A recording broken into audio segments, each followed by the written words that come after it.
Good morning. Jeffrey and I decided to spend our time very efficiently, so we allocated 30 minutes for two of us, while all of our guests that come from far away will get each 30 minutes. So Jeffrey is very wise to give me first the floor so that he can conveniently interrupt me when he feels that his time has come.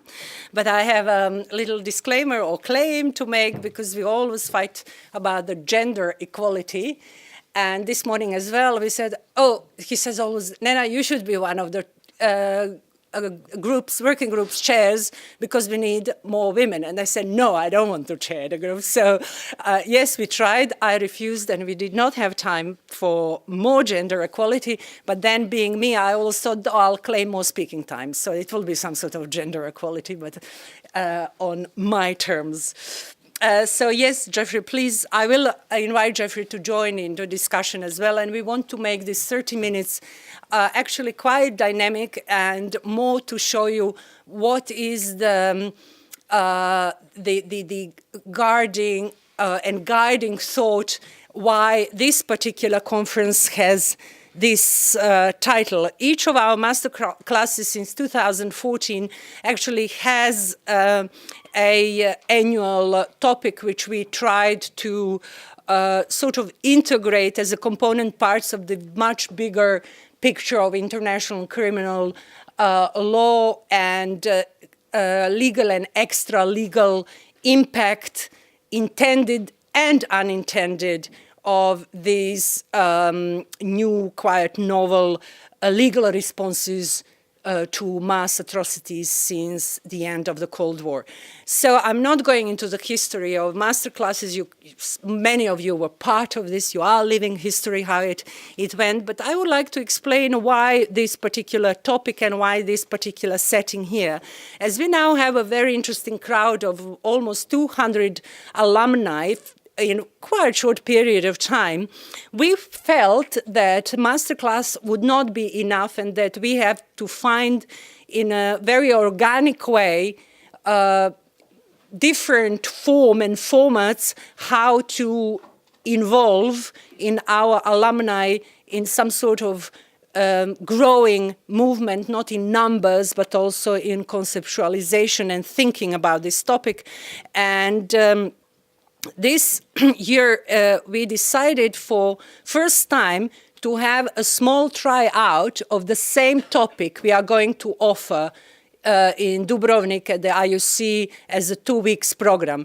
And to do that, we would actually give you the taste, all our former attendees, what this year's topic and our mental development means, and not only involving you every year and giving you opportunity to see where we are moving, but also we have some sort of competitive contest where we invited all of you interested to make presentations, and based on your presentations today, we will select at least 2 of you who will be our future lecturers at each new masterclass in Dubrovnik. So this is the format and form of what we try to achieve. And now I will try to explain what and why political expediency and international criminal tribunals, not international criminal law, but tribunals.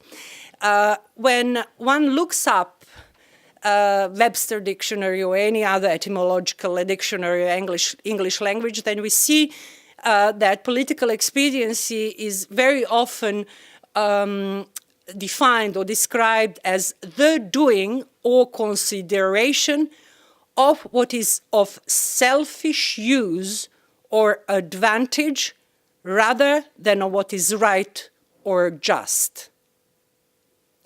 So connecting political expediency with this particular topic actually meant also that we tried to break down, based on the realities and our practice working as such tribunals, for Jeffrey and my case, over a decade, but also to combine our parallel involvement and activities as people who actually try to engage in a scholarly debate about this very complicated, complex issue. So when discussing how could we offer this quite abstract and general term, because political expediency is used now for education system, health system. It's not related just to international criminal system, but once political expedience enters our vocabulary, you understand that if political expediency is used for cuts on health and education in our domestic jurisdictions, that the same reflex of those who hold positions of political power would be actually expressed also in such issues like criminal justice and certainly international criminal justice, which is even more complicated when it comes to accountability and responsibility for political expedience. In national jurisdictions, we find the ways, like this room here, it's a parliament, replica of a Dutch parliament. In national jurisdictions, we know how to ask those we elected, usually for 4 years' time, to answer our difficult questions about failures or shortcomings of judicial system. But international criminal system, and in the age of globalization, how do we know who are those who promote political expedience? How do we know who are political power centers that decide which court is going to be formed? How many people are going to be indicted, how much funds are allocated. And this makes international criminal justice system one of the interesting examples how globalization can actually blur and make less transparent this sort of decision-making powers that eventually can lead and sometimes lead to political expedience. And this definition very clearly says that it is an interesting shortcut taken for immediate results opposed to long-term development, logic, or ethics of certain issues, and international criminal justice is certainly one of these issues that we have to be very careful about. So we have broken down the fields of interest in your working groups. And one is, of course, political circumstances that made selected courts possible, for example, Lebanon, Kosovo, Cambodia, but not, for example, Syria. Who decides? Who tells us there is no money? And when Kosovo Tribunal is founded, suddenly there is money. And whom can we ask such complicated questions? Who has ultimate responsibility? Second issue is over-prosecution and under-prosecution. Does political expediency can actually be recognized implicitly, not explicitly, because we don't know what it is explicitly, when some individuals have been charged for everything possible under the sun, and some are charged in a very limited way that actually, even if you read indictment, one thinks, I don't know how any prosecution can prove someone's criminal responsibility based on this indictment. Or you have individual indicted for everything, and then you ask, how is it possible that one single person can be in charge of so many crimes committed over such a long periods of time? I'm not going to name the names because I'm giving it all to you to decide in the working groups. And then, interestingly, third point is actually where Sir Geoffrey and I wanted to concentrate ourselves more and look at this draft of our speech here, but it will take about 1 hour, so we will just give you telegraph-style information, and we'll have enough time to talk about it for the rest of the day. So third one is inside interventions in the legal processes by lawyers judges, investigators, witnesses to influence the proceedings. For example, why genocide charges have not been made in some cases but avoided in other cases, and why certain individuals have been indicted or not indicted. Or, for example, why a witness comes to the court and lies. What is the purpose of this? In what way a witness wants to influence the process? And then for Sir Geoffrey and me, the fourth point was interesting outside interventions in the legal process through, for example, measured and controlled cooperation by states in the production of documents. And some states, of course, understand the cooperation with international criminal courts as an interesting balance of giving what's just enough and optimal, but actually engaged in a structured suppression of relevant state-produced documents, not necessarily to protect an individual who is on trial, but to protect its own state interest that might damage a state as well. And the fifth one is politics becoming rules of procedures, interim judgments, verdicts, and sentencing. Basically, in short, it is why do we think that some judgments are so utterly against any sense of justice, but sometimes even against our basic understanding what a normative framework of the law gives, and how is it possible that such judgments simply hang in the air as something not acceptable for vast majority and victims, perpetrators, and other stakeholders in these processes, including many of you here who actually come from the NGO world. So just to give Sir Geoffrey time to finish it in his brilliant English, because I now see him already making notes about my wrong use of English words. So to tell you why this particular topic, in 2007, Sir Geoffrey gave a speech at Aero Club in Belgrade. Višnja and Željka would know where Aero Club is. Do you? And he was there introducing a documentary Milošević on trial. And I still worked at the ICTY, and I went to my boss and asked permission for annual leave, and I went with Sir Geoffrey to Belgrade.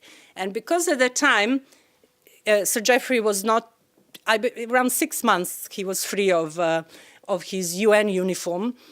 We still had this conditionalized relationship where I was, of course, writing drafts of his speeches.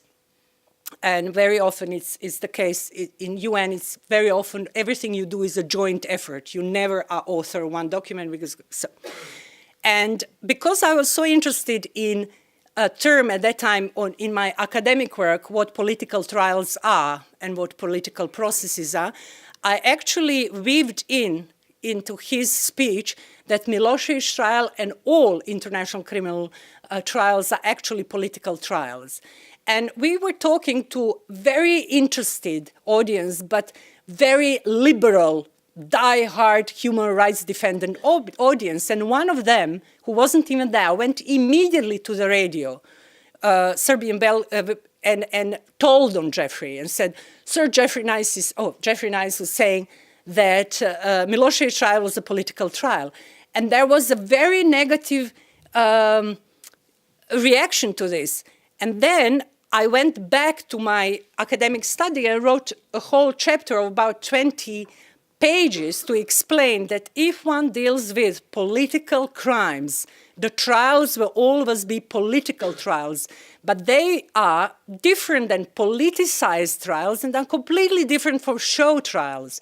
Show trials are nothing else than expression, the most blatant expression and abuse of political expediency, where politicians use the law, criminal law, as a tool to achieve their goals. And the paramount example of show trials and political expedience are Stalin trials in the Soviet Union. So and I was surprised how one-sided and unwilling the liberal audiences to accept this very neutral term that we are dealing with political trials just because the crimes are political, done by politicians, state institutions, armies and police, in the name and for some sort of higher political goal.